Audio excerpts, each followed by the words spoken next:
Mas esses movimentos do Trump aí, tu acha que, assim, eles estão indo por um caminho ruim pra geopolítica de uma forma geral, não é? Porque assim, e também é contrário ao que se espera de um país que sempre defendeu o livre comércio e tudo mais, né?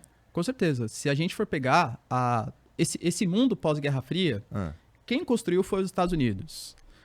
Quando você pega o FMI, o Banco Mundial, o Acordo de Bretton Woods, que pregava a questão do livre comércio.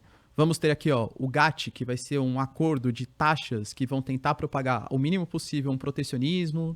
Depois a OMC. Se não for os Estados Unidos que criaram as instituições, eles tiveram uma fortíssima influência. O mundo pós-Guerra Fria é um mundo construído pelos Estados Unidos, pelo menos, claro, o lado capitalista da força. O governo Trump vem destruindo tudo isso, né? Então, vamos taxar todo mundo, vamos... Poxa, a OTAN. A OTAN foi criada em 1949 como uma aliança liderada pelos Estados Unidos. O que ele está considerando fazer hoje é fazer uma interferência na Groenlândia, que pertence à Dinamarca, que é um país da OTAN.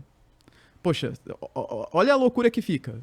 O artigo 5º da Constituição da OTAN fala que se um país for agredido, ele pode convocar os outros membros para defender ele da agressão externa. E se for os Estados Unidos que ataca? Meu irmão, aí ferrou, porque aí os Estados Unidos que defende também, né? Exato, né? Vamos dar exército de ataque e de defesa, entendeu? Não tem... E isso era uma coisa, assim, impensável. Quando você vê, por exemplo, o Canadá também. O Canadá, eles têm compartilhamento de inteligência, tem acordos de defesa conjunta. Quem faz, por exemplo, toda a parte de defesa daquela região do Ártico, que é super estratégica, do Alasca, é o Canadá. É todo equipamento militar canadense. O cara comprar uma briga com o Canadá, falando que vai anexar o Canadá, não faz nenhum sentido, assim, geopolítico. As principais brigas que ele tá comprando são com, Canadá, China, o que mais? Canadá, China, na América Latina também ele vem aumentando, né? Ele critica muito essa postura, tanto que o próprio Marco Rubio, sendo indicado para ser o secretário de Estado, o mote dele é América Latina. Então, por exemplo, na Colômbia, a própria questão do Canal do Panamá, por exemplo, que no final das contas ele até conseguiu os seus objetivos, porque as duas empresas de Hong Kong que operavam no Canal do Panamá vão ter que sair de lá. Navios militares não vão precisar pagar para utilizar o Canal do Panamá, vão ter um acordo ali comercial com os chineses. Mas o próprio Pete Hegseth, que é o secretário de defesa, ele deixou bem claro que a ideia dos Estados Unidos é abandonar esse flanco oriental da Europa, fazer com que os europeus gastem mais dinheiro, e de fato os europeus estão se desenvolvendo bastante. A Alemanha aumentou demais os gastos militares, por exemplo, para investir na região da Ásia-Pacífico, que é a região hoje mais estratégica do mundo. Então, auxiliar Taiwan, auxiliar as Filipinas, região do Mar da China Meridional, vai ser o principal objetivo do Pete Hegseth. Entendi.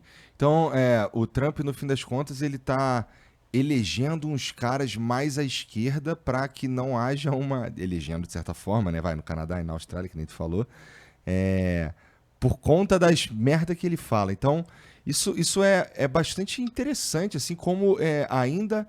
É claro que tem, mas o poder geopolítico dos Estados Unidos ele é tão grande que com essas falas do Trump ele está conseguindo, sem querer, eleger uns caras que são eleitos para combater o Trump, né?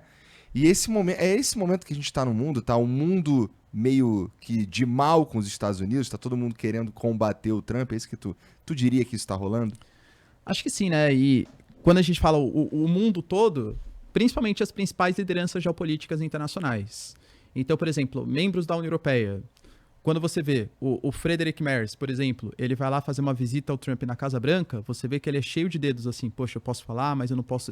O que ele fez com o Zelensky, por exemplo, na Casa Branca, foi um constrangimento. Chegou a ver o que ele fez com o presidente da África do Sul, Cyril Ramaphosa? Não vi, mas foi parecido com o que ele fez com o Zelensky? Foi pior. Tá, o que aconteceu então? Porra, porque com o Zelensky foi uma coisa horrorosa, assim, o Zelensky totalmente desconfortável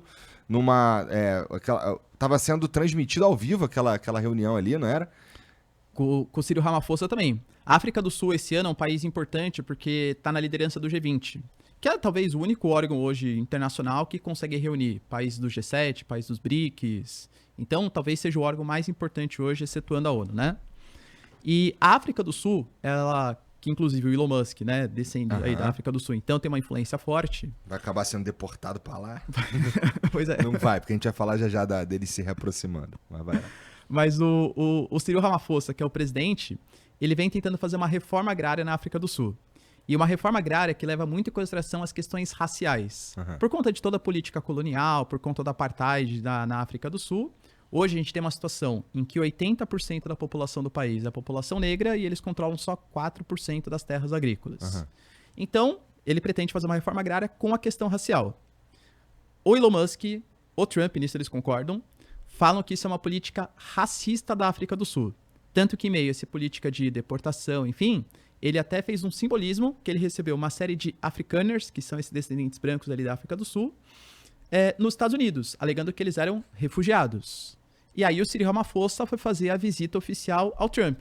Falei, já vai dar problema, né? Porque o Trump é meio polêmico e tal.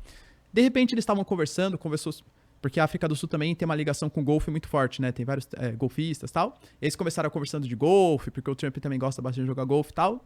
De repente, eu falei assim, partidários aqui, apaga a luz, por favor, que eu quero mostrar umas imagens. Sem avisar o Cyril Ramaphosa, né? O Trump falando isso. De repente, apareceu uma tela e ele começou a mostrar imagens de homens brancos, assim, massacrados, mortos. Falando assim, tá vendo, Cyril Ramaphosa? É isso que está acontecendo com os fazendeiros brancos da África do Sul. Você concorda com isso? Com a sua política racista? E aí imagina que o presidente da África do Sul, assim, né? Vendo o que tava acontecendo. Meu irmão. E os caras falando, não, pô, tá maluco, não vou em podcast não, dá merda, né? Vou lá encontrar o Trump, olha a merda pior que ainda.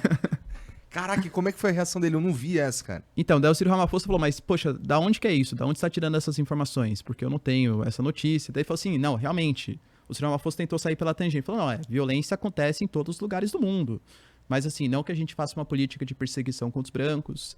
No final das contas, descobriram que as imagens que estavam sendo transmitidas nem eram da África do Sul. Eram do Sudão, da Guerra Civil do Sudão, contra brancos no Sudão, né? O Trump é um brincante, cara. Mandou uma fake news ali ainda, né? Fake news, né? Caralho, cara, que arrombado. Não vi isso aí, eu vou procurar saber isso daí.